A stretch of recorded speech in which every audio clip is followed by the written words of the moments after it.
That was good. That was a fantastic one. What about a second? Don't use that sound, please. That's gonna be so gross sounding, probably. I'm 12. All right.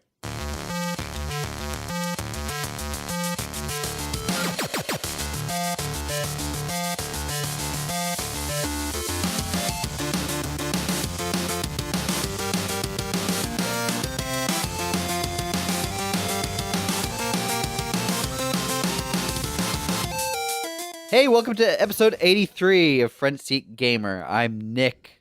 I'm here with Saveun Hello. and Blake. Hey, How's it going, guys? It's going well. Great. it's good to be here. Thanks. In your own home? Yep. Yep. I totally get that. So normally we start an episode off by talking about what we've been playing. Well, let's try and speed through that this week. Sometimes we end up getting hung up on games for like 20, 30 minutes, and then I mean, like last week where we just rambled on about random stuff. Yep. For like, yep. I mean, to be fair, that's almost every week. Yep. That is almost exactly the structure, quote unquote. But I of like the a good podcast. ramble. I like a good ramble, so it's fine. All right. Well, I have been playing some Elder Scrolls, some Zelda, some Path of Exile. Wait, what Elder Scrolls? no. Skyrim? Or online? Oh, the card game. The Legends. The That's not card Elder game. Scrolls. It's pretty fun. I've been like, okay. It's just a well constructed card game, and some of the decks you can make are ridiculous. I really like some of the interesting card interactions they've developed in that game. It's also very hard to like get good at and expensive, Are you- or at least you need a lot of cards to make a good deck. Are you playing against other players? Yeah, Okay. yeah. I've been playing a deck where, you can basically pay a bonus cost when you play certain creatures, and they'll gain an extra effect. Which like Magic has had similar things called kickers, where you like it's a 2-mana 2/2, but then if you pay 3 mana, it's a 4/4 Okay. on top of the so you're paying more. It's not as efficient, but it gives an early game card some relevance late game. hmm Anyway, there's some cool interactions with that deck. It's really fun, and getting my face stomped by people who actually know the game better than me. But Arena is also really fun and a lot easier. How do you get new cards? Is it you buy packs? You can buy packs, but although I don't, I just play Arena Okay. and win packs because that's how I do. I'm a winner. How about you guys? What have you been playing? I played through the first episode of Life is Strange. Oh man. Oh yeah, That was cool. I've been streaming it on the Twitch/Front Seat Cast channel. What? Anyone Yep. been watching? Yeah, a couple. I noticed when I checked the email that it says like such and such has subscribed to our Twitch channel, and Yep. there's been like quite a few people have subscribed. So Yeah. you're doing something. Hey guys. Yep. I'll get a webcam. You got. Oh no! Have you got a mic for it? Nah, I've just been playing through You it. have a mic though. Yeah, I get. It's in your hand right now. So Yeah. your stream is literally just the Me game. playing. That's Yeah, but, that's a rough one. It's a pure playthrough. It's a Yep. it's no commentary. It's just me. Yeah. If you've been watching Saveun play Life is Strange, you should email us and let us know what you think. Do you think he should be talking? Oh, Do you the think he thing- should be visible? The first session, I didn't realize I had no audio in there. So Oh my god! So it's a silent. it was pretty rough. Yeah, I didn't realize. We're running a Holy real, shit. real But hey, man, professional. That's great. I'm a couple streams in, and I've got it figured out. We've got audio. That's. I was watching one of the Path of Exile streamers, Zizaran. Yeah. Was talking about his early days of streaming, and he was like doing these 12-hour streams. Like, Whoa. like that's basically his thing. Is he Yeah. streams for really long amounts of time, Mm. and he was doing these streams early on and not getting any viewers. And he Oh, was like, wow. well, I just don't understand it. And like he's just putting all this effort and time in. Yeah. And then he realized he wasn't like listed anywhere. Oh. like Like tagged under "I'm playing this game," that kind of thing. I think it was that, or there's like some sort of feature where you can it's like a private stream where you have to like send a link to people. or Oh something. no! Yeah, yeah. And so He's in his own he's stream. like, why is nobody watching me? And because pretty nobody cool. knows you're streaming, man. Wow. I wouldn't even know what to talk about like while I'm playing it. I don't want Your to. reactions, dude. Yeah, you just talk about what when you're I thinking about. when I was playing, I was I had some reactions. Blake, to I've got to things. tell you, you got to get on this Twitch thing. You've got to, you've got to get hooked up. Get a I- webcam. I was like, I remember like some of that first interaction with the security guard, right? When you come out of the bathroom and he's like, "What are you doing in there?" Yeah. I physically said out loud, "Whoa, man, calm down." All right, it sounds like you'd be more of a entertaining streamer. But yeah, I was playing through it very much like I would play any old game. How did you like it? Yeah, Yeah. I did. It's cool. Art style's cool. There's a lot of stuff. I barely use the rewind mechanic though. Yeah, at first I kind of forgot that I even had it. I feel like they want you to use it early on. Yeah, there's things you do later on in the episodes that you're like, oh yeah, I can. Like it reminds you that you can use it in certain ways, and which I'd completely kind of forgotten about. Like things like you have a conversation with someone, and then you find out a piece of information about them, and then you reverse time and start the conversation again with that information, and then like you get a different outcome. Oh yeah. Like I didn't kind of realize that until like the second episode. Oh, wow.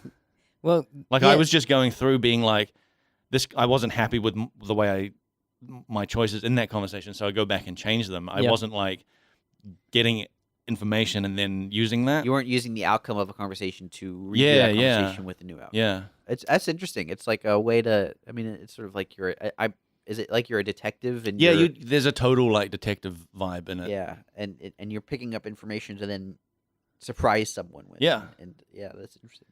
There was one moment where I saw something happening between two people, and at the end of it, I was kind of exposed where this person called me out for like maybe not doing anything or just being a bystander. Oh, I know what you mean. And then I was like, Did you reverse time? Yeah, I reversed at that point because I was like, oh, I didn't know I'd get this That's freaking reaction. I know. I think I know what you're talking about, and Yeah, that's exactly what I did as well. I did both outcomes and was like, Yeah, because like I guess just don't hide better. yeah. But there's a thing. But the thing with that game is that you would think that, oh, so you can always get the good outcome. Yeah. But there is no good outcome. Every choice you make has different like consequences. Yeah. No matter what.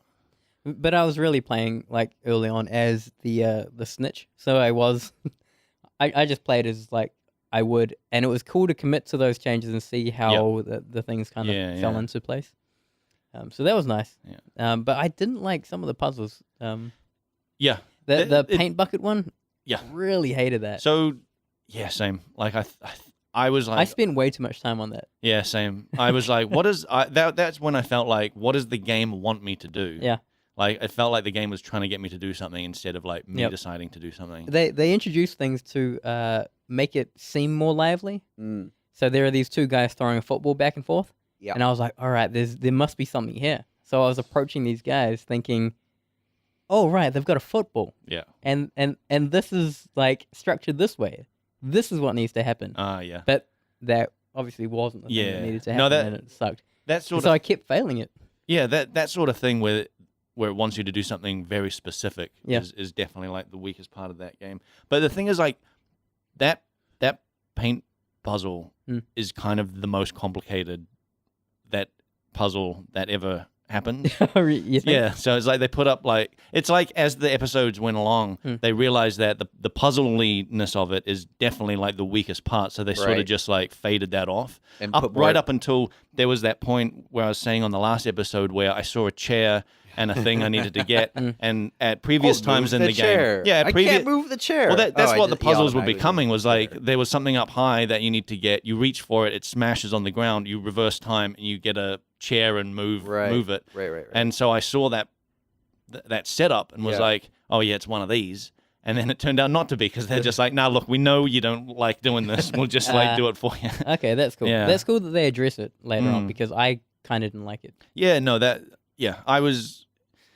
I didn't particularly like that either. Like, but it was what the outcome that you get with that is kind of cool, where you could go two ways in a character interaction at the end, or one of two ways. Yeah, and both of those like there is no. I don't think there is a good like the good way. It's just sort of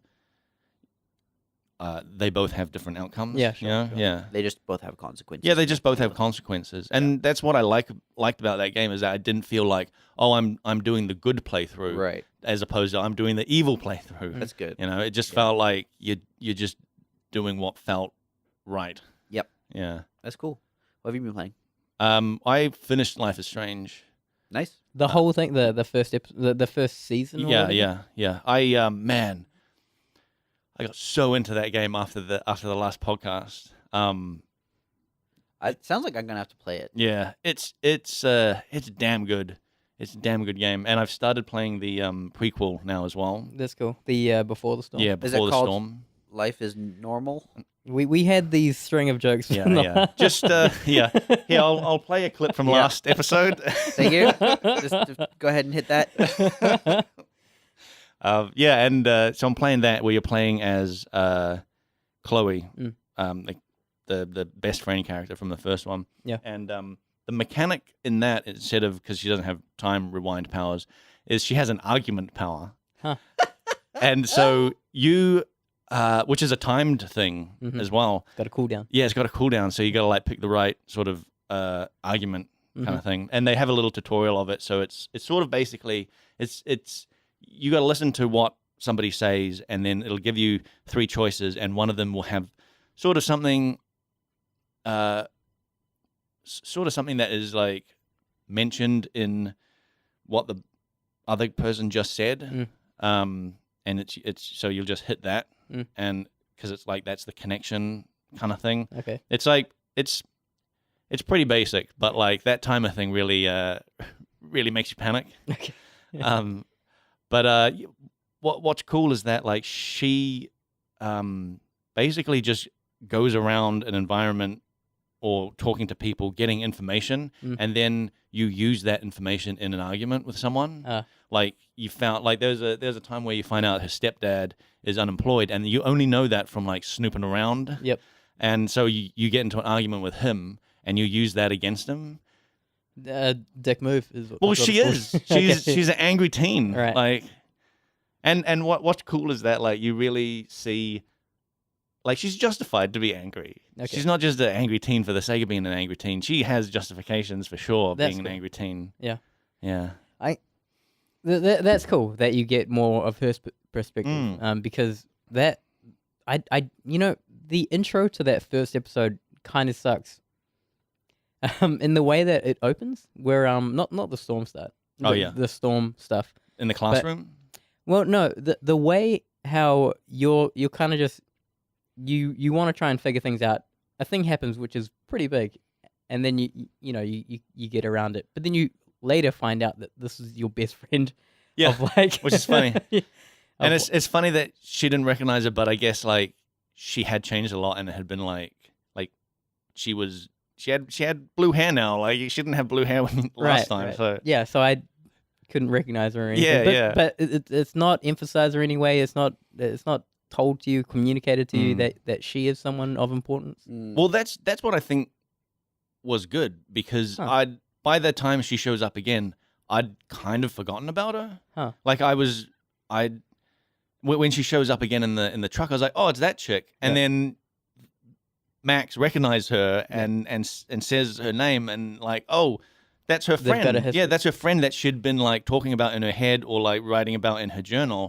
And then it was kind of a cool like connection thing. And then it was like, wait, you didn't recognize her at first when you first saw her in that. That first bothered me scene? because I was really looking at these two people like, I don't know these people. Why do I care? Yeah. But I guess like in that first, this is so vague, but I don't want to spoil anything for people.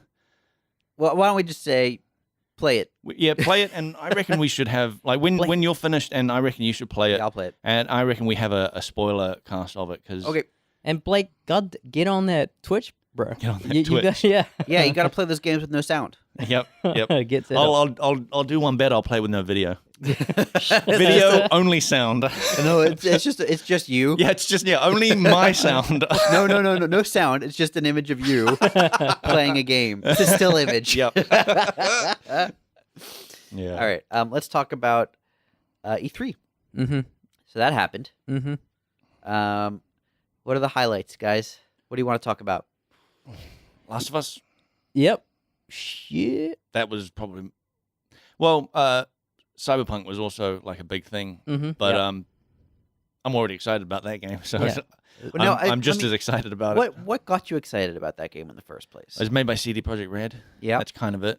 okay. So it was just that you love their games, and this is a new game. I'm trusting them to make a fantastic game because I like The Witcher so much. Cool. Yeah. Yeah. They've also got a shitload of fan goodwill right now, Yeah, they do. They really, really do. and they're Why is that? shit because they're so vocal about no DLC and shit like this. I think, but also a lot of people like. You mean The Witcher. DRM? Yeah. Yeah. Sure. Okay, sure. Oh yeah, they had DLC. Yeah, I was Yeah, gonna yeah, say, they had didn't DLC. they have a bunch of DLC? Yeah. Yep. But the whole Battlefront controversy, they very much came Oh, out right. and said we're not going to do that shit. Oh, okay. Yeah. As in like the Loot boxes. Yeah. Yeah. Yeah, Well, but- it'll be. I never would have. I would have been surprised if they had because Yeah. Witcher didn't have any like thing like that. Yeah. Any sort of loot. It's crazy to me that like saying we're using the normal business model Yeah. that's been the standard for the last 30 years. Dude, is there like was- a, Oh, what was it? The yes, new finally. wasn't it like the new Battlefield said that? Oh yeah. Yeah. And, on stage as yeah, well. and it's like, isn't that's EA? Yep. Who Yeah. put out Battlefront that had that in. Yeah. Yeah. And which, they by got the a way, huge they got a huge applause for it. they said But they're that, the ones that did it. yeah, and they also said it the previous year, I'm pretty sure. Like the previous year in Yeah. regards to the next Star Yeah. Wars Battlefront game. They were like, Did Dice make? we're not doing that again. And then it's And like everyone's the like, worst "Yeah, version these of guys it are ever." great." It's like you. Those people cheering were probably from EA. Yeah, that's it's just a weird thing where like you can do something bad and then say next year I'm not going to do that thing bad again, and everyone's like, "Yay, you're right."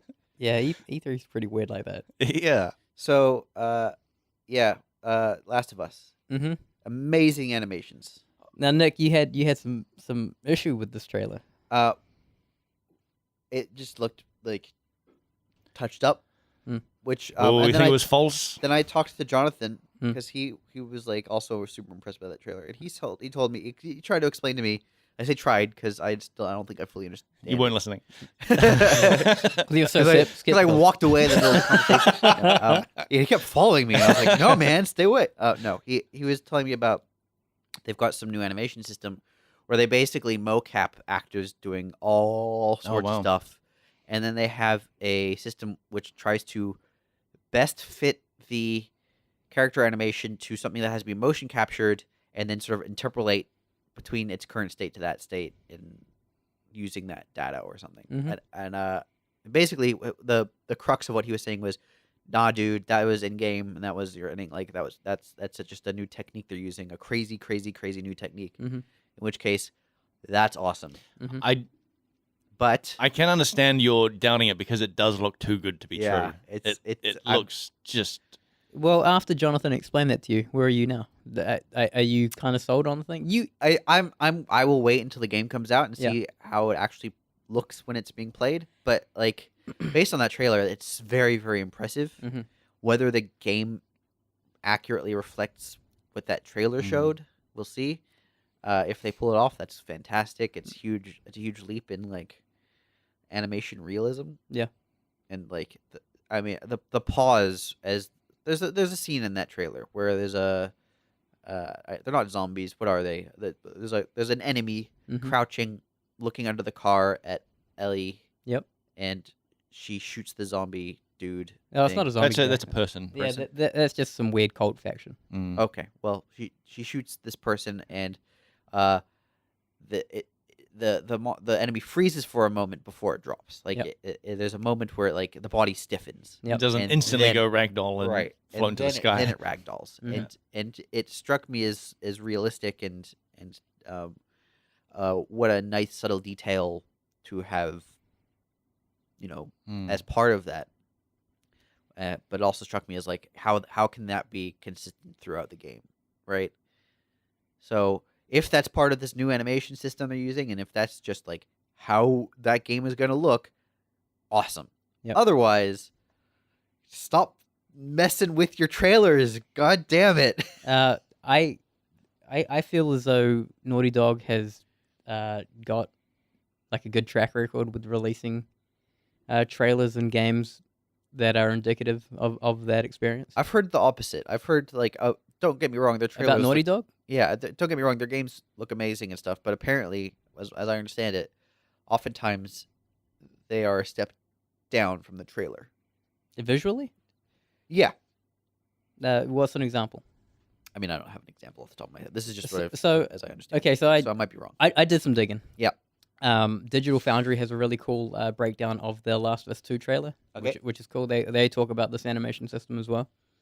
But they also mentioned that when the first Last of Us game was presented in 2012, that there was a hostage scene moment similar to that of the Last of Us 2 trailer. And we've all seen the trailer, right? Where Ellie grabs the person, kind of holds her, and then the person that she's holding captive gets an arrow. Oh, yeah. Right, that moment. Yeah. So that happens in this 2012 trailer. Yeah. But apparently that wasn't like the actual game that they released. Right. So there was something different there. Yeah. Visually, though, it was pretty much that game on PlayStation 3. Like, same animations. Right. Same kind of behaviors. People, if you had a gun without ammo and shot it, they recognize that you didn't have like ammo in your gun and would be more aggressive. Right. Like that was very much true to gameplay. Yep. So, it is normal for companies to show a little more, and I get that there's this like when you say show a little more, is in like they may be running it on like a higher spec, a debug machine, a non-factory machine where they can turn certain dials up. Yeah. Maybe Right. the shadows look a little nicer. That was the deal with The Witcher when it was first shown, and because it was just a small slice, when they actually like had the full game, they had to like downscale the lighting and stuff because it wouldn't work in the wider like open world. right. Yeah. I mean, this is one of the problems that I see often spring up at E3, which is like the games that they are showing trailers for are not running on console hardware. They are running on a PC, which is vaguely simulating console hardware, and you know that they don't necessarily have to take into consideration all of the performance things that are going to result in a slower frame rate or lower fidelity. You know, and so what you see in those trailers ends up being just straight better looking than what you end up getting. Yeah, for me, there are certain companies that do it worse than others. Yep. Ubisoft, to me, has a very bad track record for this. Yep. The like Uncharted for sure, better, and in CD Projekt Red's case, it was yes, it was better in E3, but some would say the current version of The Witcher is much better than that trailer that they first showed off at E3. Yeah. Are those some people? What's that? Are you one of those people? That feels that way about The Witcher? Yeah. I've not played it and don't care about The Witcher. That's right. Yeah, But this is what just wanted to make sure. this is what I've heard. Still talking to the same Saveun. I know. The thing with that Witcher E3 trailer, it mainly was like lighting stuff and like smoke effects and things like that looked better. You know what's funny about that is those things are hardware dependent, and so it's not even like you don't get another artist working on better shadows. It's just something that the hardware gives you. It's just something that they had to do to put it on the consoles. That was kind of it. Yeah. And I mean, we've experienced but the that. funny thing is, like, there are mods that you can get on PC that are like make your game like the E3 demo. Yeah, I'm that sure like, that's the thing. like do some crazy shit to it, and you got to like hack in there and yeah, makes it look better, but also can break everything of the game. Did anything else stand up for you? What about Death Stranding? I'm not. That fully looks like a walking simulator. So that's a great example. Okay, so I want to read out a question we've got here. Yep. This came to us on YouTube, I think. Maybe this is Gene Oh Terror. yes. He's quoted, I think possibly me. I think it was you. Sounds like something I might have said. I said, what I find obnoxious is when they show something years in advance. Mm-hmm. And then he said, so how do we feel about Bethesda announcing Starfield and Elder Scrolls 6 at E3 when Starfield is probably 2 years away, with Elder Scrolls 6 being at least 2 to 3 years after that? This is what I think. I think those two particular things were fine because they didn't actually show anything. Right. They just basically said, we're working on it. Yep. Stop asking us if we're working on it. Yep. Because we're working on it. Yep. I But now all the agree. questions are going to be, when's it coming out? Yeah. Right. I agree. But I also think that like the reason I don't like games being shown 2 to 3 years in advance is because what they often show is not what the game is. And Yeah. we see a perfect example of that in Death Stranding, Sure. where like literally 4 years ago or whatever it was the like Norman Reed, I think is that his name? No one read us? Yeah, yes, the one. Him like waking up on a beach with USB necklaces and dead whales around him, and he's holding a baby, and like it's completely bonkers. And It it doesn't- still is. It still is, and it maybe the game looks like that, but that doesn't tell me anything about the gameplay. Neither does this huge trailer. Yeah, but this is Like what I'm this- saying. this They was a keep trailer- showing trailers that don't tell you what the game is. Mhm. But it's amazing marketing because I'm definitely going to buy it. But if they showed a trailer 6 months before the game, they either have to show you what the game is, or Mm, you just don't get that game, right? Like, yeah. you don't care. So Um, this is why I don't love like atmosphere trailers. It's like, this is sort of what we're going for. And then when you get the game, it's like, yeah, now it's a shooter. Now it's a walking simulator. Okay, Yeah. great, guys. So But so how do you feel then specifically about Bethesda? Because they didn't show gameplay of anything. They just showed the title screens. yeah, I think that is them saying we're working on it. Mm. If they showed gameplay, okay. Here's another. I'm on the fence about this because I do find it obnoxious when games show trailers that aren't the gameplay years in advance. But for a game like an Elder Scrolls game, where there is years and years and years of work that has to go into it before it can be released, just because of the volume of content, Mm. showing some portion of that content early, years in advance, if that is content that will match the core gameplay, sure, I'm fine with it. I'm not like stoked to see it. I would rather, you show me the game within the year that I can buy it. But Yeah. I get that like there is an amount of time, and you want to show off what you've been working on because it's helpful to feel good about what you're working on. It's helpful to get feedback. And They it's also helpful really to said they start called that hype cycle. they called those two titles next gen games, didn't they? Yep. And no They next always gen hardware has say been that announced. Yeah. stuff. So this is probably like 3 years. Easy. Yeah, at least, right? Like, so anything that I because they're saying it's that far out, any actual gameplay they showed, you'd be like, this can't be because it's so far out. Like, there's no way it's going to be the same when it comes out. Yeah, So I think it was really smart just being like, here's some title screens. I would have at least liked to know a little bit. Like, I would love to know what the setting is. You want to see some concept art? Yeah, honestly, like I would rather see some concept art and hear about where Yeah. it's taking place. There was because it. Well, I care about what the where in Tamriel a game is. Yeah. I want to play a Black Marsh Elder Scrolls. Like that's what I want to do. Because I play Elder Scrolls Argonian. Online. Not that garbage. I mean, Garbage, maybe what? that game is fine. I don't know. What I want out of an Elder Scrolls game is not an MMO. Yeah. What about so what was it? Damn it, what is that BioWare game called? Anthem. Anthem. Ugh. That showed a bunch of gameplay and it also showed tons of concept art too, and Yeah. and it's only like coming out like early next year. Okay. Yep. Okay. Well, we'll see. I mean, I don't know. That game doesn't interest me. Does it interest you guys? Nope. Why is that? Why? Why am I not into like Destiny yeah, games? it does look It does a look lot like Destiny, doesn't it? Yeah. So what? You want me to elaborate on why I don't like those games? Yeah. The time sink. Oh, so Grinding? You don't like to you're- grind? it is. I don't it like is- the gameplay loop either. Visually, I don't think Destiny looked fantastic. Okay. Yep. And Anthem, because it almost looks like a nice look in Destiny. There is no draw. Like I don't care. Yeah. I'm in the same boat. Mm. Do you like Halo? No. Well, I got into it like original Xbox. Yeah. Like back then. What would you like to see Revisited. BioWare put out? BioWare. You know, I can't say that I've been a huge BioWare fan. Yeah, me neither. when I tell people I tried playing a little bit of Mass Effect 2 and I was like, they're usually shocked. But Tell you what, I don't really care for romance options either. You know, I'm just gonna put that out there. Oh yeah, didn't we have a talk about romance options where We you're did. like, oh, it just reinforces the like basement dwelling Yeah. stereotype, Yeah. and like waifu pillows. Yeah, I'm definitely not cool with that.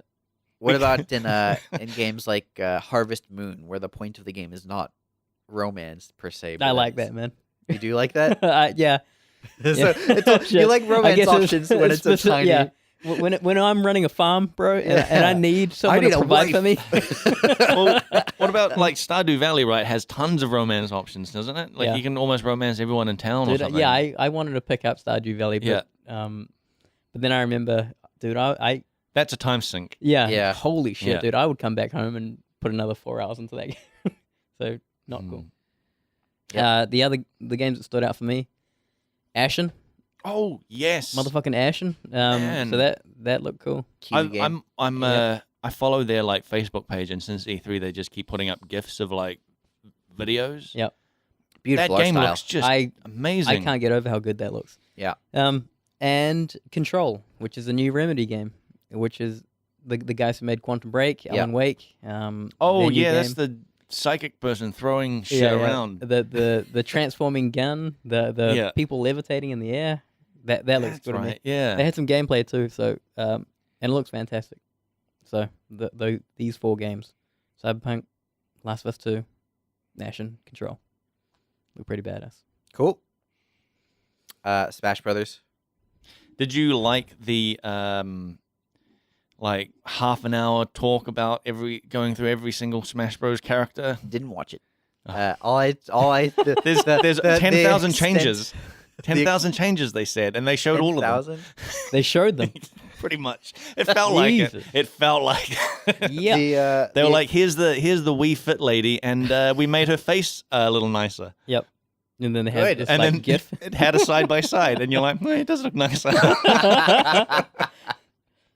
Man. I didn't really pay. I only watched a few trailers of like stuff at E3. Mostly, I just looked at headlines and sort of try to stay abreast Right. of like what the announcements were. So I didn't watch the like presentation that Oh man, I hear went forever. yeah. But I do like that it's every Smash Brothers character. That's so exciting. Like, hell yeah! Like, are they going to revisit the Smash Bros. Brawl type gameplay, or will it be more of like the last Smash Bros. Game? What do you mean? Well, wasn't the one on GameCube the one that blew up? The one that No, that that started was the- Melee. Yeah, sorry. was that the Yeah, I East don't Coast know. West Coast rivalry. Yes, Yep. that's Melee. Don't know.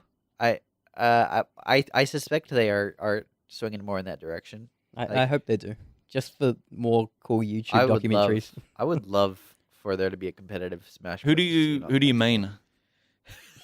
I used to play a hell of a lot of Marth. I loved Marth. Wait, what's Marth? Get out of here, Blake. What's a Marth? Get the hell He's out got of a here. scarf, I think. What? Is it a she? No. No. Okay, I What don't is know. it? What's a Scarf? Marth? What- What is a Marth? Marth is it's a guy from Fire Emblem. Okay. Oh, I've never played Fire Emblem. But you've played Smash Brothers, right? No, I've never played a Smash Bros. What? Never played it.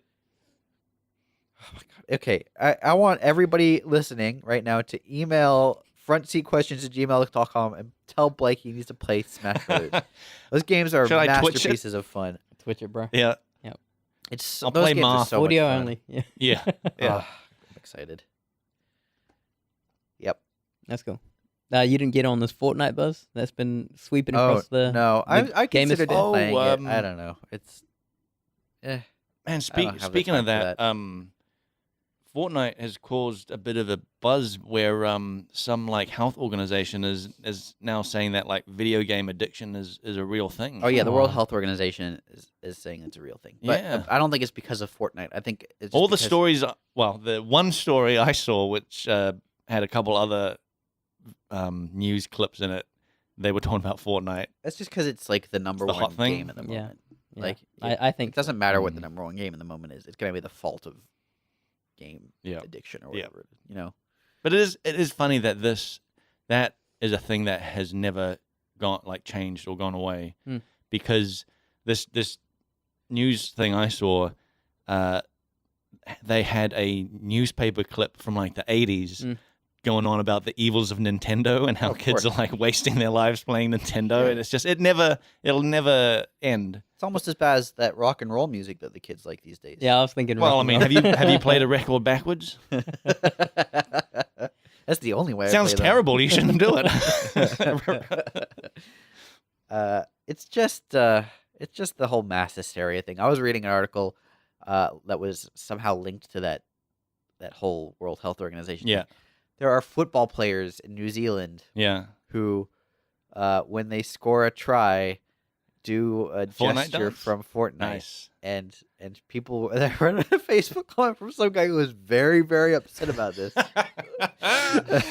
So I was like, okay, yeah, sure. Yeah. People like to be upset about all sorts of Oh, they things. love outrage. People love Yeah. to be outraged. It's their favorite hobby. And the internet really is a good facilitator for The best outrage. place to be outraged for sure. Yeah. Yeah, I don't know. It's just if something's popular and it's really what are teens into? It must be bad, Yeah. right? Yeah. That's what I think. Like these bloody parents these days. No, like people like It's like it is parents of all it is days, though. parents these days who complain about that. They like don't they think back to when they were teenagers Yeah. and their parents complaining about the things that they were into?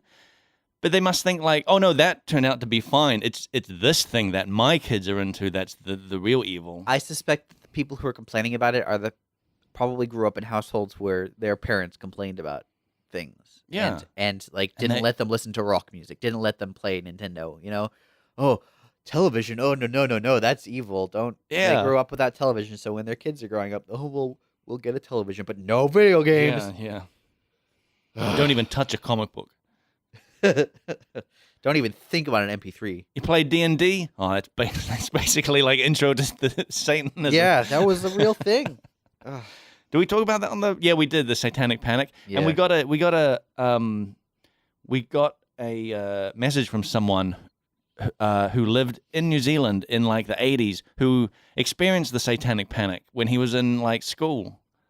Okay. Yeah, and like it was going around the school with like like the flu. you know like the flu, like Everyone letters was catching Satanism. like letters were going out to wow, to parents being like beware of that's so these silly. yeah beware of 20-sided dice like 20 is the devil's number. yeah. How about do you guys have more things you want to talk about from E3? No, not really. I think All right, well, why don't we talk about, okay, I think it was last episode, Mhm. Saveun was very, very upset because he wanted Blake and I to watch a thing, and neither of us did it. Yep. And so I didn't say anything, and then He stewed, Mhm. and then we watched it, and now we can talk about it. So let's talk about that for a little bit. It's basically, it was a panel at GDC this year. Yeah. Like 5 game designers, I think, and then the presenter was an AI engineer, right? I'm not sure what his role was. he said he He was representing represented yeah, all of AI programming. yeah, all Yeah. AI devs in the Yeah. world, and basically it was like a blue sky, pie in the sky. What do you want out of AI A wish in the list. future? Yeah, it was a wish discussion. list, yeah, yeah yeah. An it was a AI wish list. Yeah. What was cool, bit of a side note, Noah Falstein was on it. Yeah. And he came to media design school when I was Oh, there, shit. and Yep. he judged some of our one of the assignments we did, because he created a game I think in the 80s called Sinistar. Oh, yeah. Yeah, and Like so we Sinistar. had an assignment to recreate that. Mm. And we had like for the programmers, they had to create their own like Sinistar game that also ran on all the artists' art. Mm. And some people couldn't, like, it was like magic numbers or whatever, and it couldn't. And the artist had to do like a recreation of Sinistar and then also like a crazy wacky version. Okay. Yeah, and he came in and judged it and stuff, and then he got us all to join LinkedIn. Awesome. Yeah, you mentioned that. Yeah. Why? I don't know. He was just like, there's this new thing. You kids getting into the industry, there's this new thing called LinkedIn. Have you heard got to of get on it. MySpace? And he was my first contact on LinkedIn. Oh, that's pretty cool. Yeah. So I that's wonder a if he cool owns story, bro. shares. He was also a presenter at NZGDC, I think, Was the he? year before last. Man. Yeah. That's cool. and he talked about how VR's this thing. He's working at Google, and he talked about early video games and like the jump cut and that kind of thing, and how we're trying to figure out VR. Anyway, he didn't really say too much during that. No, he didn't. I listened to it, Mm. rather than watching it. Yeah, Okay. I did as well, and so like I couldn't exactly tell when he was speaking. Yeah, Alright. I couldn't put a face to the voice, Yeah. but I Right. could if he was the British guy. No, he's No, not. he He's not wasn't. the Okay. British guy. He was on the opposite end of the British guy. Gotcha. Okay. So let's talk about some of the points they discussed. All right, yeah, Nick, why don't you start us off? Yeah. Well, let's actually. I want to As a ask designer, you guys. I want to ask you guys a question because they brought up a point. I think I know the point you're gonna. It's the buttons. Yeah. The rendering right. buttons. Yeah. Close. You mean like basically really detailed art. Yeah. Basically, there was a woman on the panel who was just like, "Why are you spending time modeling buttons on a coat?" It's because it looks good. And her point was more like, "This is effort that could be put towards." Like there's the But the it's not. buttons It's are not effort by a AI programmer. It's effort by No, an artist. it is effort by an artist, but this is effort by an artist that only really gets appreciated by the artist. No, I think. you don't think if you buy a trench coat and it has buttons, you can appreciate this trench coat? But I don't think it is a case of buying a trench coat. I think she's talking about this is an enemy wearing a Yeah, trench well, coat she that was you're saying- shooting from a distance. Yeah. Like Yeah, she was saying that you shoot an enemy from a distance. Who cares how fancy she their brought up outfit a is? Destiny example, Yeah. and she was worried about the amount of time artists were spending on buttons. Taken away from those AI programs. and it's interesting because only days before, Yeah. I had been talking to my friend in the U.S. who works at a game dev studio who has been talking, he basically had a rant to me about how frustrating it was working with some artists who were like hell bent on perfecting their models and Mm. animations, yeah. and how it was so problematic for scope, like, and that really resonated with, like, when I heard that, I was like, oh, this is exactly what he was talking about. Mm. How do you guys, as artists, how does that make you feel? To be proud of your work. Well, not so much to be proud of. I understand that you want to be proud of your work, but Yep. but there is a level of detail where what is gained in terms of user enjoyment is not anywhere near the amount of time that you have to spend. This is the difference between an artist and a designer for sure. And I would say that the panel was very much designers. Yes. And Yes. which was unfortunate where they didn't have someone to respond because Yep. I would have said, Well, this is your chance. "Lady, these buttons are important. Yeah. Why? Why are they important? Visuals are very important to me." Yes, to you. Whoa, hey. No, but that's sort of my point. Mhm. And I think that was her point. You don't think anyone else appreciates the button? Oh, I'm sure other artists appreciate the buttons. You talked about I think gamers appreciate the buttons because if you just so you have do you just want to shoot at a pink cube? That's We have had commenters on Path of Exile who have said this game could be a blue cube running into green Yep. cubes, Mm. and I wouldn't care Yeah. because I am here for the loot Yeah. in the yeah. build. I've experienced that. Yes, and I think that is an extreme case, but I also think that the other end of that is an extreme case where it's like there are probably players who really appreciate extreme fidelity, Mm. but that the time and effort involved in making up a perfect model Yeah.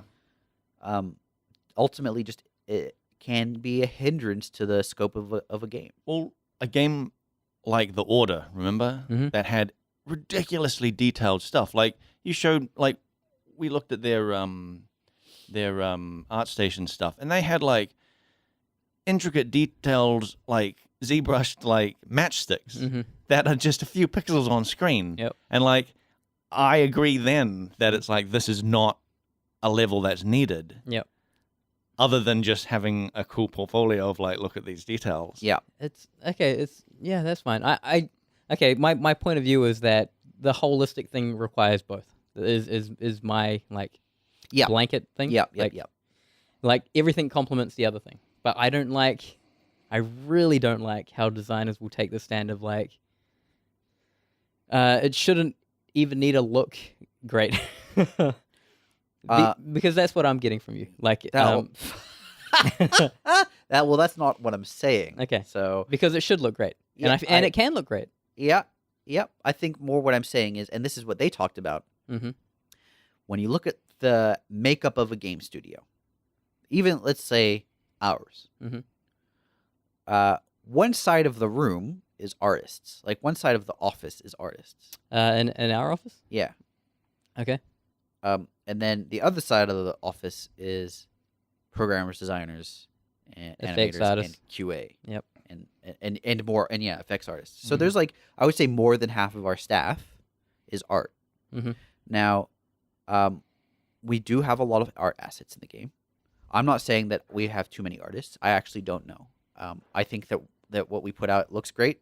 I also think that we don't spend too much time making things look extremely beautiful. Like it's I think that our scope management is fairly good on this front. Okay. But what would the game look like, for example, if there was more resources being put towards AI? Does Path of Exile need smarter AI? Our AI system is a Pathfinding weird mainly. one. And this is, I mean, we only really have combat AI, right? We don't have anything. We don't have like critter AI really. The critters will flee from you. Mm-hmm. We don't have. But do you like think companion AI? There's I was so sure it might your just minions be. just run over to attack whatever. This Like, might just be like, I don't know, me projecting something onto this cat, that pet. But like, I'm so sure that the cat runs away when I'm in the middle of a fight and then like comes back after. your cat pet? Yeah, I don't. I've definitely been like in a fight, had a huge fight, and then like the fight's over, and then my cat just wanders back. Yeah, maybe. I don't think so. And I remember but thinking maybe. like, that seems kind of cool, like because it's just a cat, it doesn't want to get in the middle. That of would a be fight. one line in the AI code, though. But I know I mean, exactly what that was line would enough be. for me to go, oh, this cat like doesn't like being around fights. Yeah, but so what if, for example, okay, what if it chased other critters, Yeah, that would be cool. right? What if what if it Then what if it would run over to trees and climb them while you're standing still? It's or funny whatever? because you bring up these points which require more art. Yeah. Yes. Well, no, they Yeah. require different art. They would require climbing animation. animation? I think right? And this is I mean this is part of what made that talk kind of silly. Yeah. Was that they would bring up a lot of things that like, oh, I want all these things, and they're involved in those things are often art, animations, writing, acting. Like there's a whole bunch of other stuff that comes with it.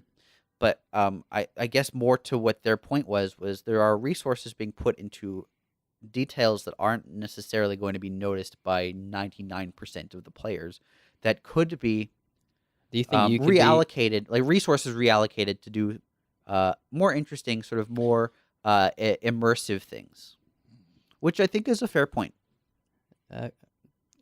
Okay. I think like going back to when you were saying that your friend was having problems dealing with artists that Yeah. didn't know when to stop. Yeah. I think just knowing when to stop working on something is a big thing. Because you could, as an artist, you could just work on something forever. Yeah. Mm-hmm. And it sounds like those artists wanted to do that. But then, like, especially with our game, that camera is so far out that you do reach a point where it's like, this is plenty of detail for the game. Yeah. I need to stop this and move on to like doing something else. Yep. Yeah.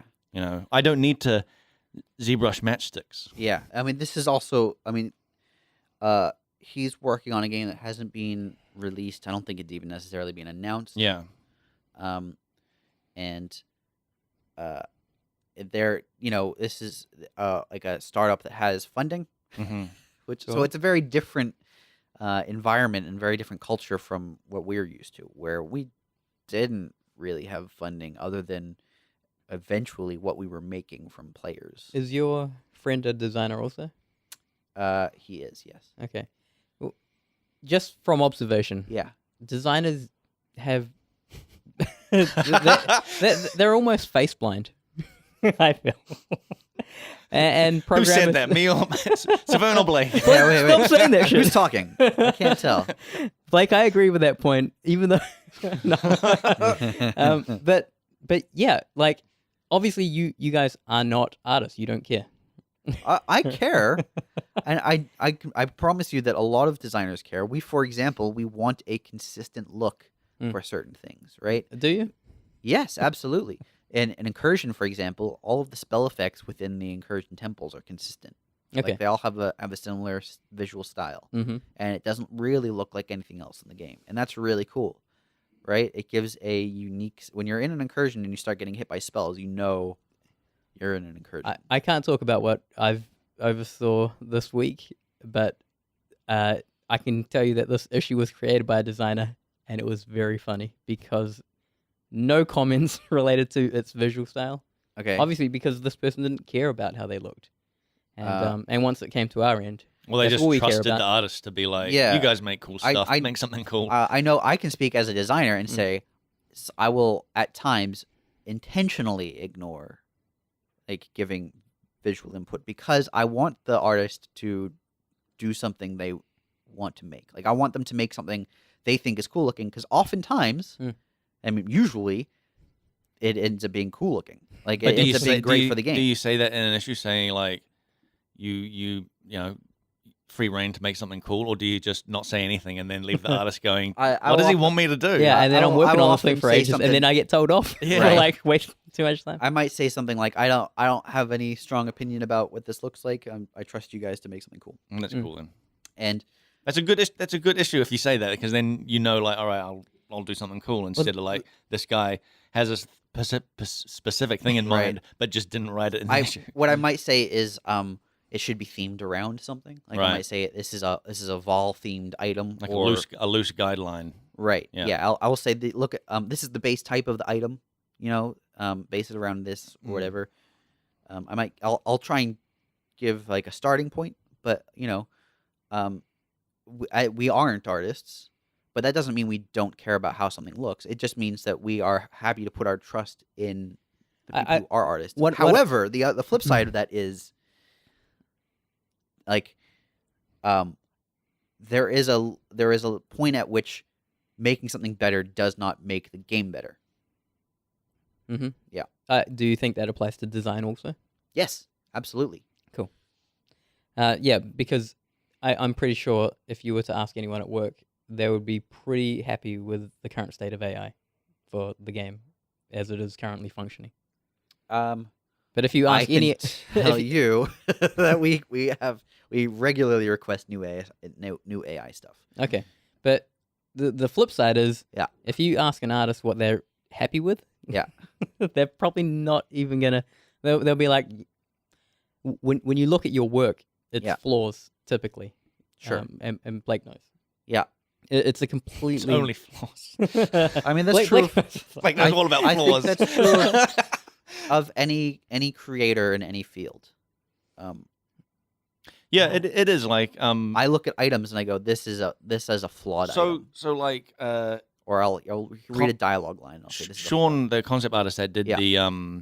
the Atlas map, and we were all signing it and stuff, and we were talking about like how cool this map is, and he was there and he's like, oh, there's a problem here, there's a problem here, there's a problem Yeah. here, there's a problem here, and it's like, dude, this is awesome. Stop being like, he only sees flaws, Yeah. and yeah, that's just Like- the way artists are a lot of the time. It's not just artists though; it is creators, and Yeah. you have to know, or you have to have someone who's there to tell you when the flaws don't matter.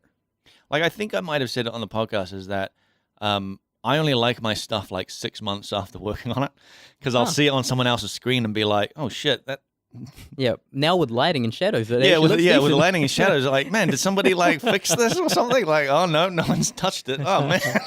Yep. I don't think it's a unique trait for artists. It is Oh, the creator thing. Yes. No, I agree with you with some of that as well. some of it, huh? The some of it is because you really do get close to the thing that you're working on as an artist. You know, You do as a creator of anything. like when you're on a spreadsheet, I don't like the way that column looks. You mean I gotta when you're- resize this one when you're, column. when you're designing a gameplay system, Yeah. like something that players are going to be interacting with, and something that's going to influence maybe the I'm not direction familiar of the with game it. for however long. Yeah, maybe I'm not familiar with it. Right. Maybe you should It's a tell me about it. spreadsheet is just is when you say when you're talking about a spreadsheet, I think you are ignoring what that spreadsheet represents within the context of the game, right? Yeah, of course. Yeah, for dramatic effect. Right. But that's my point. Is like, okay, sure, you can simplify something down to something meaningless. Buttons. But, right. The buttons analogy is a good example, but it's also it is speaking of a broader trend. Now, if I were to, for example, spend the next year working on the labyrinth and the rewards the labyrinth gives, or PvP balance, or whatever it is, I could probably get it to a really good state, but does it improve the game enough to warrant that much time? I don't think so. There's only so much you can do with the current toolset. There's only so much you can do to any individual part of a game, right? Yeah, at some point, you're just doing such minor tweaks that only you see them. That's exactly right, and that comes back to the buttons, right? Yeah, but that's that also comes back to, the order, where the matchstick thing that I've been hammering on about, that's too much fine detail. Yeah, and the player doesn't see it. I like matchsticks need that kind of detail. God. Is there a mechanic in the game where you can look at stuff up close? There is actually. Oh well, then maybe they do. but look, as soon as texture resolutions got to the point where you can actually include buttons mapped to a character, it now requires buttons. Yeah, you now are at this fidelity. But then it requires that detail. But then the question is how much detail do you put in the button? How much embroidering do you put in there? Typically, it's hardware amazing? dependent. Yeah. And currently, with The Last of Us, they are shooting for a PlayStation 4 game. Right. So this comes back to the primary argument of that whole panel, which is we are putting resources into visual fidelity that aren't being put into fidelity of other types. It's not being put into the way a character responds or acts within a game world, right? I love games looking beautiful, right? You guys obviously do as well. You're artists. What do you when you say? Do you have a game in mind, or are you just broadly speaking games? What do you mean? When you're just talking just now, do you have a game in mind, or are you just broad? I mean, we could let's talk about the order, right? I didn't play it, but I know a little bit about it. Okay. I know it didn't review well. It was a beautiful game, right? Absolutely beautiful. What do you think that game would have been like if instead of hiring as many, if the some small portion of the budget that went towards art instead went towards AI or level design or something that made that game more fun. Something that touched upon gameplay. I don't like the order just because we know it sucked. Let's talk about The Last of Us too. But that's my point. I mean, that's the game example. That's an example of a game where the priorities were clearly on art. I'll tell you one thing. You will get if your argument is that visual fidelity is far too high and that AI and behavior is lacking, that disconnect should be obvious, and it should make the developers realize that this gap needs to be addressed. Do you agree? I don't agree, and here's why. Okay. You can see at a glance whether something or not looks real. You can't see at a glance whether or not something behaves real. The Last of Us 2 trailer. We agree it looks good. It looks good. Behavior looks good, right? This is all systems you are coming together. only talking about animations now. You are not talking about how characters. They have AI systems. No, that looked like that was there was AI stuff happening there. They have a a hide and seek type behavior. Yeah, sure. Okay. What happens if you run headlong into a wall? They're probably trying to shoot you. No, I'm saying there's no enemies around. Forget about combat. You as a character? Yes. Forget about combat. You're talking. You're saying. I'm saying you've got a companion with you, right? And you run headlong into a wall. What does the companion do? He would probably follow you and then stop. Right. That doesn't strike me as a realistic behavior. But also, What we would don't you know do? that. Well, I mean, if we're talking Last of Us, you're we making, don't know what would that. you are making an assumption because of how games are I'm right now. I'm only making an assumption based on what I've seen. I haven't seen them with a companion. I haven't seen them the way a companion acts. All I've seen is enemy AI. Sure, but in other games, in the first Last of Us, you've got a companion. Yeah. You run headlong towards a wall. No monsters around. What happens? I haven't played Last of Us. They follow you. Right. And then they will stop. Right. They don't comment on it. This was They also don't say what are you doing? No one does that. I But get that's it. my This- point. Yeah, That's well, exactly my this point. is the wish list. Yeah. Yeah, this that's was one of also the brought things. up where like, yeah, NPCs commenting on stuff that you do, and I think they brought up Skyrim several times because it's a shockingly bad game for that, where you can be dancing on a table and someone sitting at the table just says, "Hey, well met," Yeah. and you're kicking over cups all over the place, Yeah. and they have no like, they don't see you doing anything wrong. Yep. Yeah. Well, that's a knock against Skyrim. I mean, that This is is a knock another against reason Skyrim, why but I that is that is also quite an old game now. Because at least when I drive a car onto a footpath in Grand Theft Auto, People take pictures of it. people will duck out of the way. Yeah. They'll run like my presence is Yeah. acknowledged at least. Well, I mean, Well, when you can when drive you a car onto a car path and people will just walk around it. In Grand Theft Auto. Yeah, if you Like- park on the side of the road, people. What I would love is for someone to stand there and go, "Look at this idiot." yeah, but this was You know? this talk was I wouldn't be about surprised if that. And maybe it You will know, one day. But this talk was about stuff in the future. Like we're Yeah. all just looking back to games in the past, saying like, "Oh man, Skyrim's AI was not great, and Grand Theft Auto's AI could have been better." Yeah. they're talking about stuff in the future that we want to see. yes, and the reason they're talking about this is because we are at a level of visual fidelity in games where, power will make things look like more hardware, better hardware, and more time spent will make things look marginally better. But is that cost worthwhile in the context of a system where you can run headlong into a wall or you can dance on a table and nobody notices? Here's the unfortunate thing is that if you had a game that behaved well, looked like garbage, you're looking at pink cubes, it just on the box cover, it just wouldn't market well. Do you see what I'm saying? Oh, But you've we're got not- to play this game. we're to not experience talking- it. You do what they did in Hang the on, Master hang on. System days, and you get like an awesome as like box cover No, art I'm that has annoyed. nothing to do with the game. I'm annoyed because we're not talking about that. We're not. Wait, talking, I'm just we're trying not, to give this context. Where But you're this not. is the but world that's we live in. No, it's not. It's a false context because games don't look like that anymore. Games what look are you great now, describing? right? Okay. No, but he's saying if you made a The game flip side. that had as little art as possible, Yeah. but it was like the most AI savvy thing. Yeah. Like it was. It wouldn't sell almost- well. Yeah, it I wouldn't sell agree. well because people buy stuff based on what things look like. Yes, I'm not saying that's not the case. What I'm saying is there a point in making things look even better than that when behaviors haven't improved, or when behaviors are so far behind art? You can now. Which you game are can, you talking about? A basic game will look good, right? Any AAA studio at this point can make a good looking game. Sure. Okay.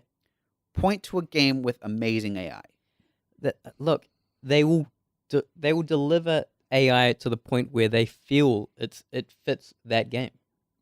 Typically, Yeah, there was the some reason, but the problem is that they're only delivering what people expect. What what the whole point of the panel was is when you buy a game, you don't expect smart characters, I think that's what we're used to. right? Again, But it's maybe it doesn't. that's not that doesn't need to be the case. Let's talk about. They used it as an example in that talk, Zelda Breath of the Wild. Mhm. Love talking about Zelda, as any listener knows. you always find a reason. I do. It's just like me. you can- Everything kind of Grand goes Theft back. Auto. Yeah, It's true. it It's true. typically goes back to these games, It's man. true. I mean, masterpieces are. Yeah, you yeah. know, And I did talk about The Witcher, so Yep. we're all there. In Zelda, they mentioned this in the panel. You can crouch next to it, like near a dog, and it'll run up and wag its tail and like bark at you, and that makes you feel like more a part of the world. Yeah. If you take out a bomb in town and blow it up, people will react. You know. I mean, people. that's good to in The hear. Witcher, if you take out your sword in public, people will Yeah. react. And that's cool, right? Yeah, That but makes you that's- feel like you're but more that's part of like- the world. That's Yes, like but- the most simplest thing to be Yeah. like. Exactly. Exactly. It is very simple. What happens if in The Witcher you like I don't know, are hiding up, very clearly trying to hide. I want NPCs who are like looking at you, going, "What's he doing?" Like if it's there's a really basic level Yeah. of interaction within the world yeah, that we you would- accept, but we for some reason keep chasing higher and higher art fidelity when there's this level of Well, realism I and a think different access that no one seems to like be putting money towards. AI is getting better. But not anywhere near as fast as art. Like it's so far behind art. Shit, maybe. Maybe, I don't know. But the thing is, like, there's this whole new batch of games, Mm-hmm. Cyberpunk, Last of Us, that let's see how they are. Dude, I still think this generation, next generation, I still believe their AI will be kind of dog shit. I guess the one of the early examples was you don't see any like soap operas, like video game soaps, right? These dynamic things that where the AI responds to you, Yeah. like you think another person would. Yeah. It's just hard to do that. The amount of content required is one thing. Well, this is why like AI is meant to be the way you do it. Well- Rather than script everything, you have like a framework for it figuring stuff out. Mm. What does that mean? Like, because if you want, I guess, good decent AI, there are chatbots. I think, right? Yeah. You do the Turing thing, the Turing test. Yeah, sure. Maybe video games is not the place you should go to Here's- to find it right now. Here's something I was thinking about while I was watching that talk. They spent most of the time talking about like human character AI, Mhm. and I think that is the wrong place to start. Oh, they did mention, like, let's make a, like, robot act Like, Like a a robot or Yeah, something, and I think yeah. that's cool. But I think even just or an animal act like an animal.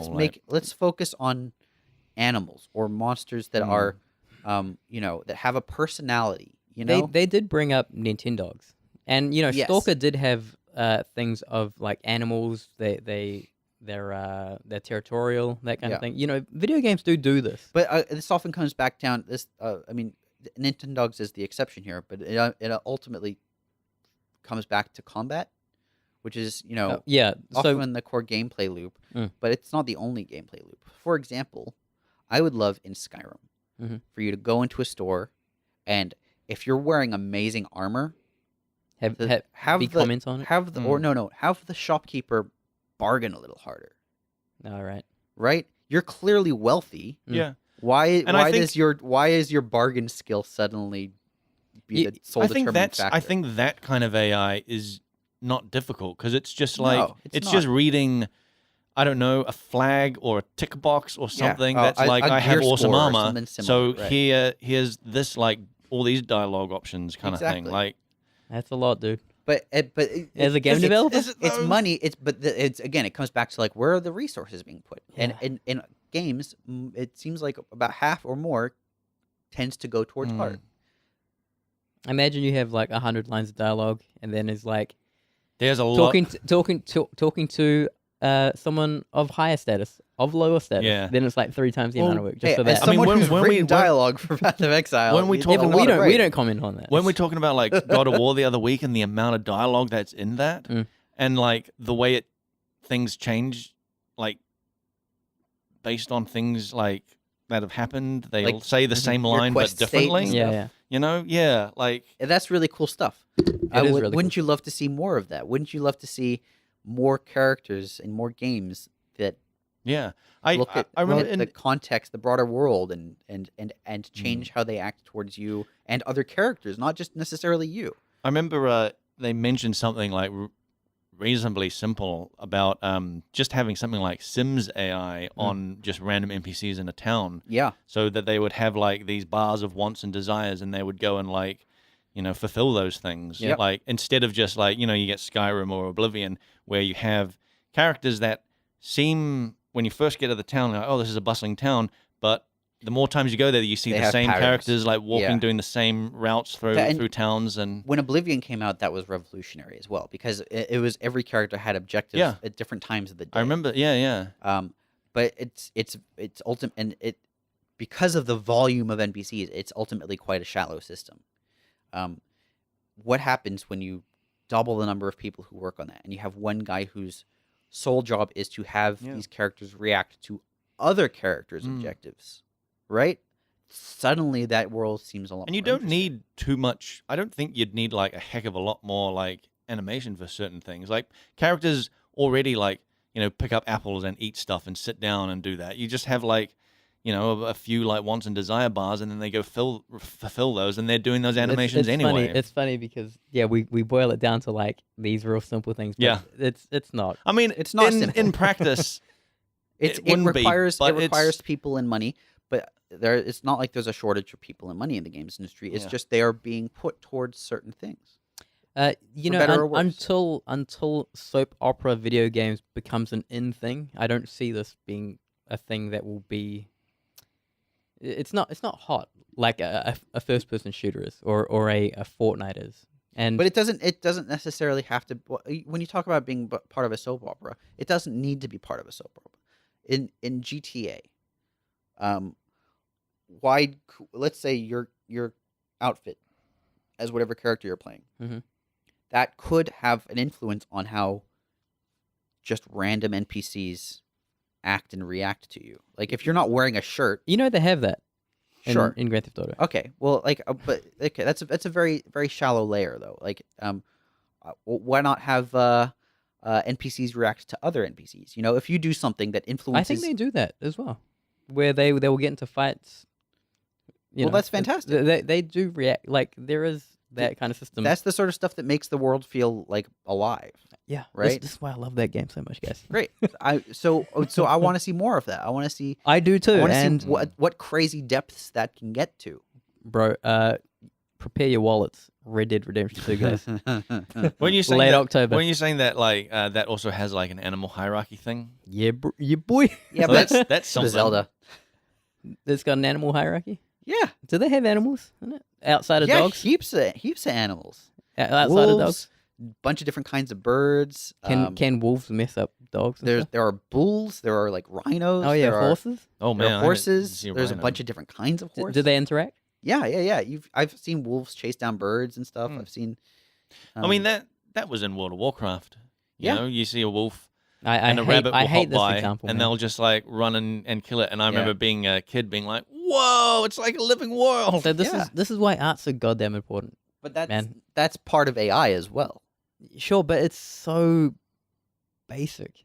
It's the But that's It's because the- I'm no a- money's being put towards it. yeah, and one of the points of that talk was like, I think the moderator was saying what would happen if Tim Sweeney and John Carmack weren't working on rendering and put their attention to AI. what is it, narrative AI or something. Yeah. I'll tell you what would happen. We would be looking at shitty looking games. But more interesting looking at. You complain that story in games is bad. I wonder. But how much better would story in games be if people put Dude, an I'm effort all- towards making a I'm living all- story? I'm all for it. I guess my question is, why aren't more people pursuing this if there's such an opening in the free market? Because you talked about it earlier. It's hard to sell. You can't put a behavior on a box. I think people are though.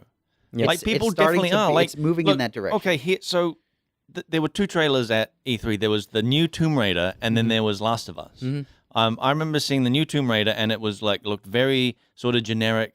Like you go down, you kill a guy, you hide somewhere. A guard comes along, he's like, "Huh, what's this? Oh, must be someone here." Goes looking around, and like they don't call for anyone. They don't like do anything. They don't like they just act like a robot. Mm. And then you go to The Last of Us, where she kills someone, and someone shouts out that person's name that Yeah. she just killed, like they're real people. Yeah, that's much cooler, right? Like the guard in Tomb Raider. Yeah.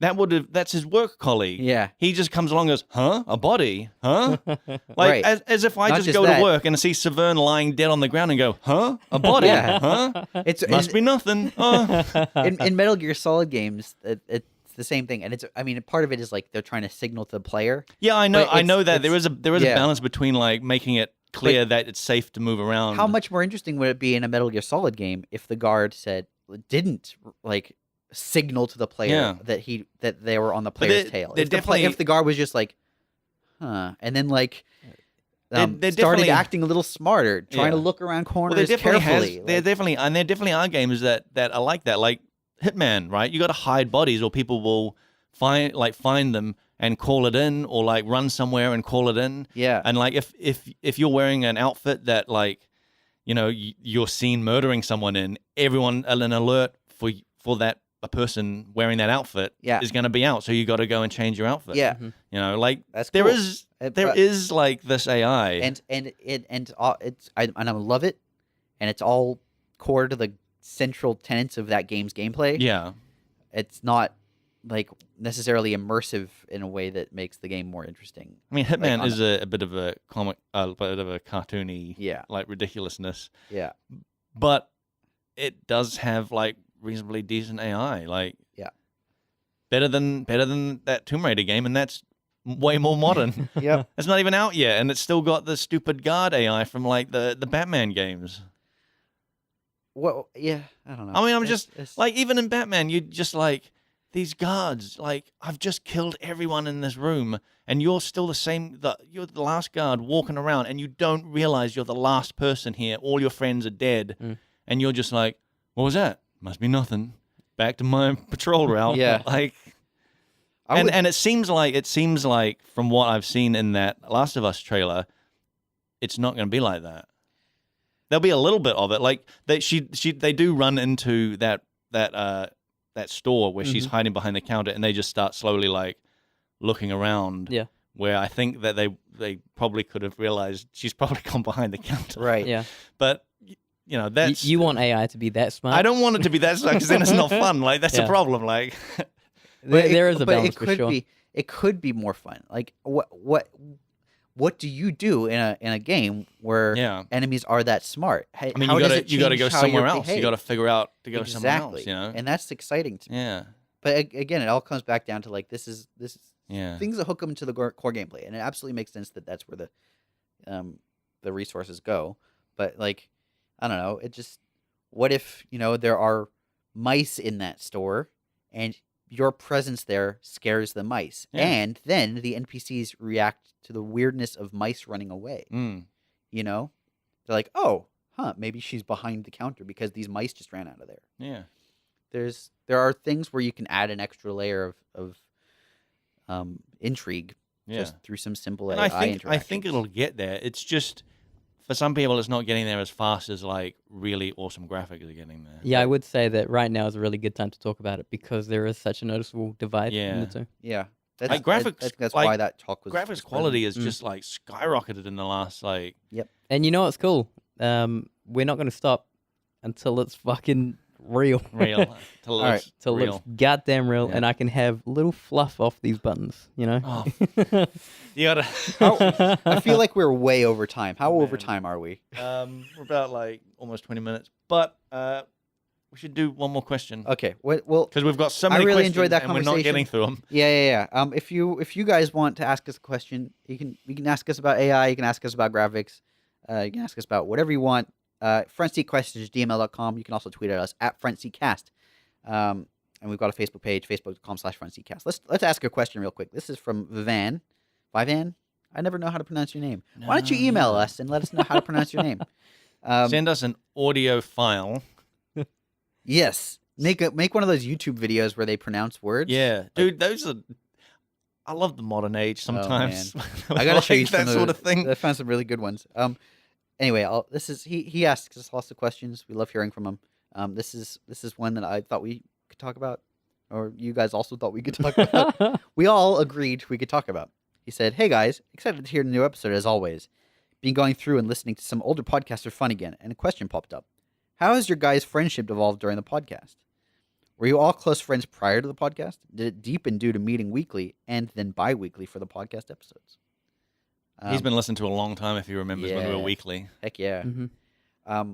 I can definitely say, okay, I've moved country a bunch of times, and it's really hard to make friends when you move country a bunch of times, especially as a grown-up, because grown-ups don't make friends very easily. Not Mhm. new friends.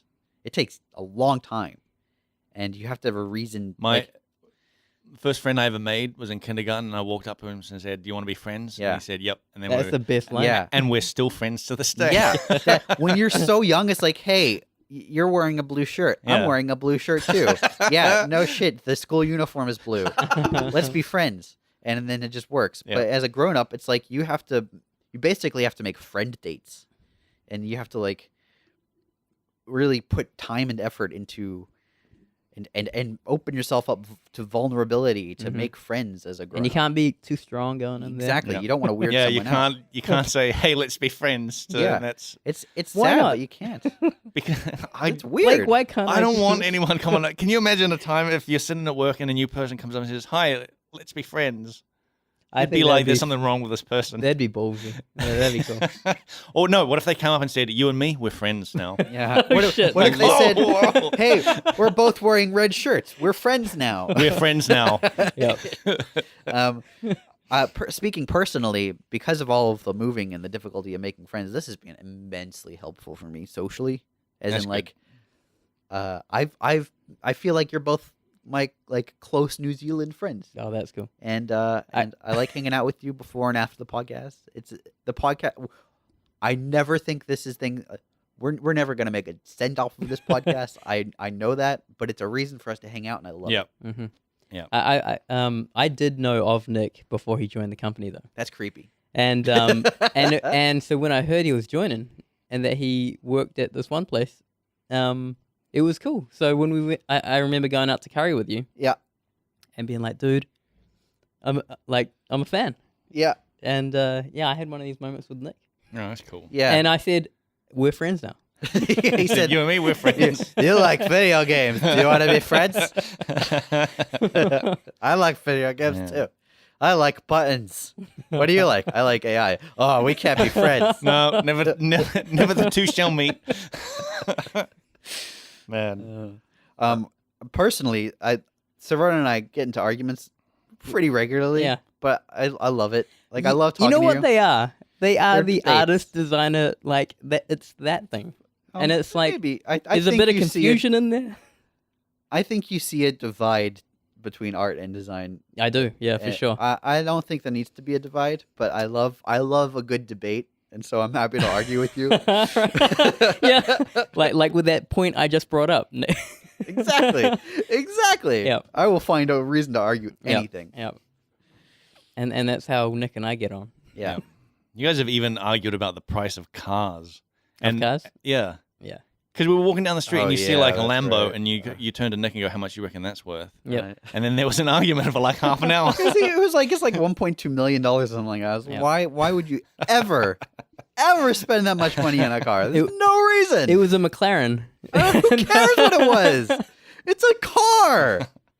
Yeah, that was cool. that was cool. Blake, on the other hand, he just gets along with everyone. Yeah, I feel like Blake My, is very. you know what, friendly. this is my secret strategy for getting to know people. Just keep showing up.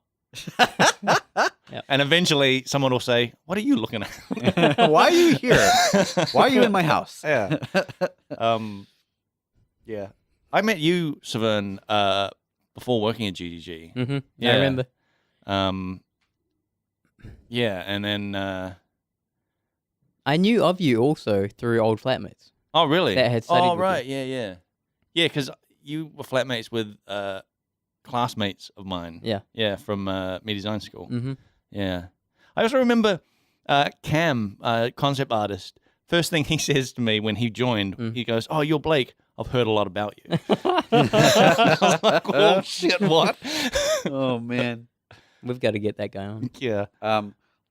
I think Blake is such a wonderful person, and one of my favorite things about him is just like because you get along with everyone. Everyone's so comfortable around you, and then everyone grows to respect you, and then everyone dresses like you. Oh yes, have we said that on the podcast? I don't know if we talked about that.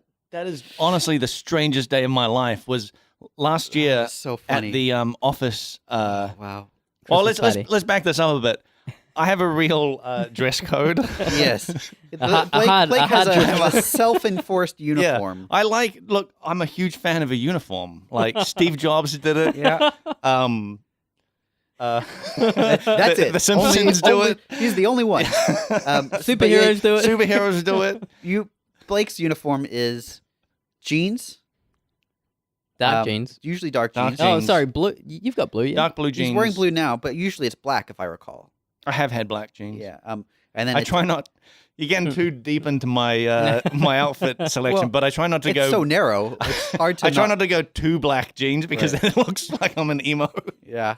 Then it's a black shirt, like a black T-shirt, and then a black button-up shirt. Yep. On Buttoned top of up. that, and a black cap. Yep. Like a hat, and you wear that basically every day. Yep. I don't think I've ever seen you not I've got wear several black shirts, and the T-shirts now are all just Path of Exile shirts because we've had so many Path of Exile shirts from. that. Yeah, 3 to 4 a year. At this point. But at the last Christmas party, Oh, so good. I did not know that this was happening at all.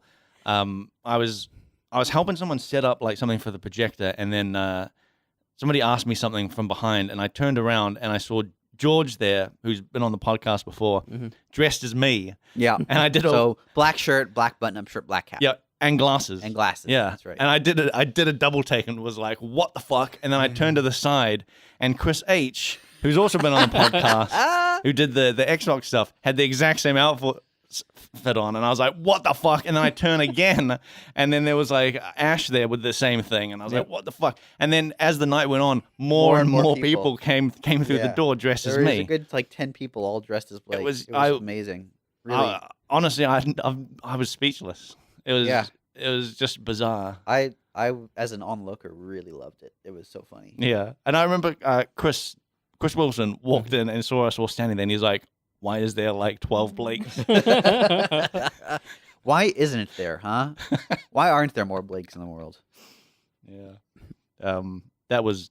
I'm gonna put up the photo because I've got it on my Facebook thing. I'll Fantastic. put that up. Absolutely. We'll put that on the Facebook, Yeah. which facebook.com/frontseatcast. All right. We've also got a WordPress site, frontseatgamer.wordpress.com. By the way, Vivan, that was a wonderful question. I loved answering it. Do you guys have any more thoughts on it? On being friends? Yeah. No. Great. Perfect. We've got a YouTube page, youtube.com/frontseatcast. You should rate us on iTunes. Tell your friends about us. Shit. Like, you look like you were deep in thought just No, now. I just. He was just thinking about that night, probably. Yeah, I walked. Okay. Such good times. Yeah, It was- it's just. Yeah.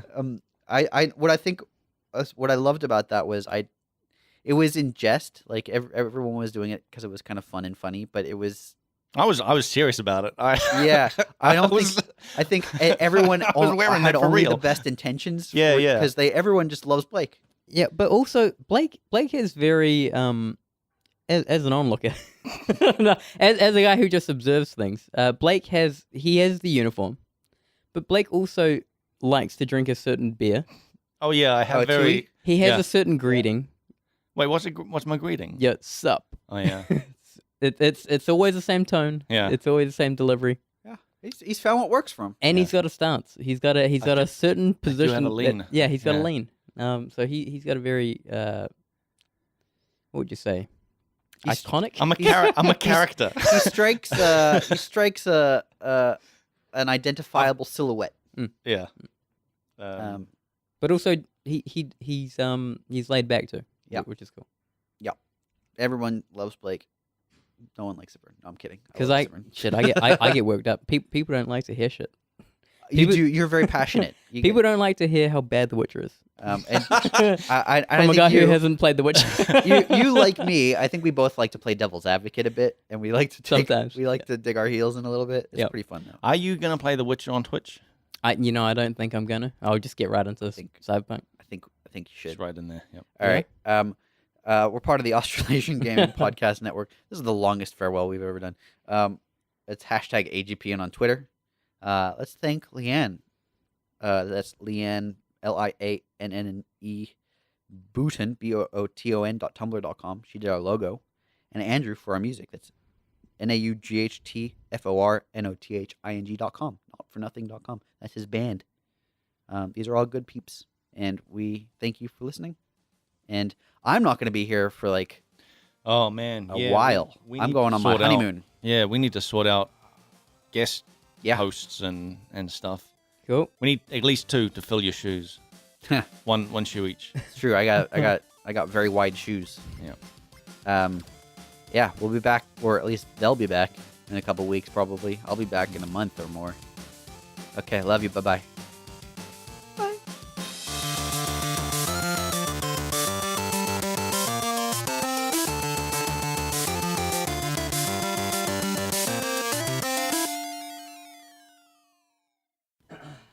That was a long episode. Yeah. But it's a good one.